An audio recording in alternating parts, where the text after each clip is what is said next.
Propaganda. Propaganda can be seen through societies across the world and through history. Most famous examples are the Painter Man and his N4ZI party, the Southern Lost Cause ideology, and the idea that gambling's bad for you. But that's not the point. My point is, for today, we need to stop this piece of propaganda. What's the piece of propaganda, Zaza, you may ask? That Lawrence Taylor is unequivocally, unarguably, the greatest defensive player of all time. Because simply put, that shit's not true. I think I know one player that is outright better than him. The New York media might tell you different, but I'm telling you how it is. This is Zaza Sports. Welcome back to the channel. Like, subscribe, and keep gambling. Let's get into my reasons. Number one, defense against the run. Now, both these guys are physical freaks. They are both great run defenders, arguably the two greatest of all time. If we're being so honest with ourselves, there's no way you can say Lawrence Taylor's the better run stopper than Reggie White. Simply put, Reggie White, since he was a defensive end, was more dominant at the point of attack. He had better leverage and hand technique than Lawrence Taylor, and he set the edge almost better than anybody in football history. Now let's look at the tail of the tape for Lawrence Taylor. He had ridiculous range, way broader range than Reggie White. He could chase down outside runs like a safety, explosive edge setter. Lawrence Taylor's infamously known for blowing up pulling guard. Played standing up, he was better in space than Reggie, but less of a brick wall and tight run lanes. And let's get it out the way first. Reggie White is the better run stopper, especially in the traditional sense. He absorbed more double teams, he stuffed the inside run, and he was just all around more dominant in the trenches. Lawrence Taylor was more disruptive in open space, but when it comes to pure run defense, Reggie White was the superior wall. Reggie White in his career had an estimated over 135 tackles for a loss compared to Lawrence Taylor's 90 to 100 tackles for a loss. Stop right here. I know for a fact you're thinking, well, Reggie White's a defensive end and Lawrence Taylor's an outside linebacker. Reggie White got more snaps pushing the passer and stopping the run than Lawrence Taylor. Stop right there. Lawrence Taylor in his career defended 29 passes, and Bill Belichick literally stated they did not want him in pass coverage.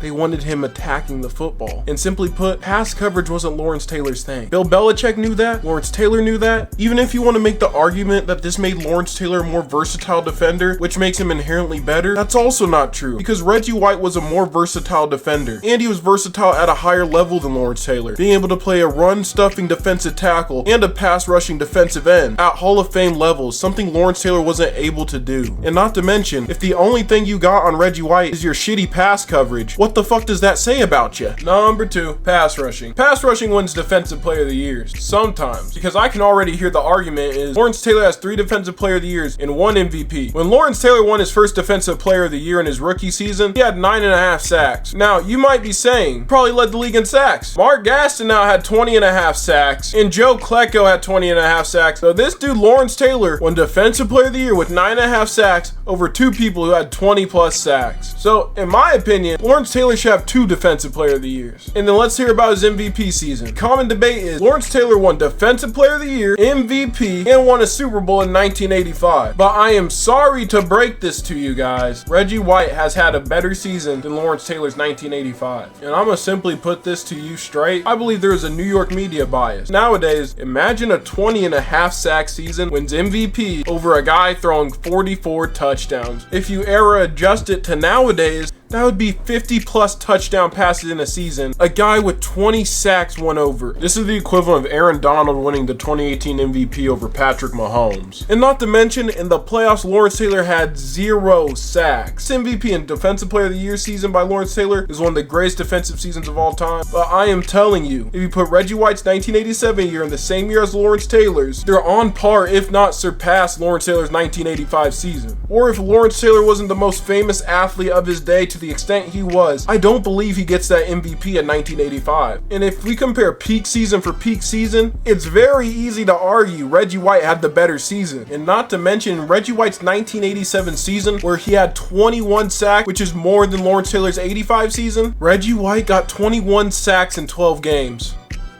It was the most efficient pass rushing season the league has ever seen and will ever see. If we're talking pure statistics, in 4 less games, Reggie White had 0.5 more sacks. He averaged more sacks per game, had more forced fumbles, and the only thing that was different was Reggie White was on the Philadelphia Eagles in the 80s, and Lawrence Taylor was on the New York Giants. So if we're looking at peak pass rushing seasons, Reggie White beats Lawrence Taylor. But if we're looking at pass rushing as a whole at their peak, Reggie White also has it. If we look at these two's peak years from 1980 1986 to 1989, with Reggie White only having 3 more games on Lawrence Taylor, Reggie White almost beats him in every statistical category. Reggie White has 4 first-team All-Pros to Lawrence Taylor's 3, while they're in their statistical prime of their careers. And not to mention, Reggie White had 3 straight seasons of 18+ sacks, something Lawrence Taylor never accomplished in his career, and no pass rusher ever accomplished in his career. And through this span as well, Reggie White averaged 1 sack a game to Lawrence Taylor's 0.87 sacks a game. Simply put, in their primes, Reggie White outproduced LT in sack, was more consistent, didn't decline, and had no down years. The only thing LT has over him is an MVP and 1 Defensive Player of the Year in the same season. But as we said earlier, Reggie White's 1987 season was more dominant than Lawrence Taylor's MVP year. So with all that being said, the better pass rusher is Reggie White, point blank period. Reason number 3, aura. Because why do old heads contribute to the fallacy of this argument? We are putting a sex offender as the greatest defensive player of all time because that nigga is scary, bro. Aren't we a little too far past this? Because my common belief for most of my life is Lawrence Taylor is the greatest defensive player to ever live. But statistically, that is not true. In any way you practically slice it, run stopping, rushing the passer, longevity, versatility, Reggie White blows him out of the fucking water. The only thing this nigga LT has over him is that he's fucking scary and does coke on the fucking sidelines. And the fact he was just on a better team with better marketability than the Philadelphia Eagles in the early 80s. If someone has a better peak than you, is better at pass rushing than you, is better at stopping the run than you, all 3 of those which are your main 3 things on the football field, you're probably not the better fucking player. And perpetuating this lie as fact and as common knowledge that Lawrence Taylor is the greatest defensive player of all time is fucking stupid to the history of the NFL. It's an injustice to Reggie White. It's an injustice to the history of sports. Now this is going to be the end of this little rant. Like, subscribe, and I'll catch y'all boys later. Peace.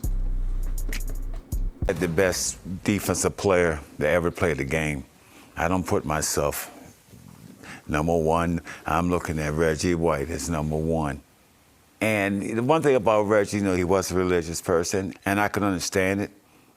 And when he lined up against you, everybody's praying, you praying that he don't hurt you, and he praying that he don't hurt you. So everybody's praying. Everybody praying. Have you ever seen anything like his hump move? No. Have you ever seen anything like that? Or you take a 310-pound man and you do this and lift both feet off the ground. Both of them. And there's Reggie White, and that's that hump move.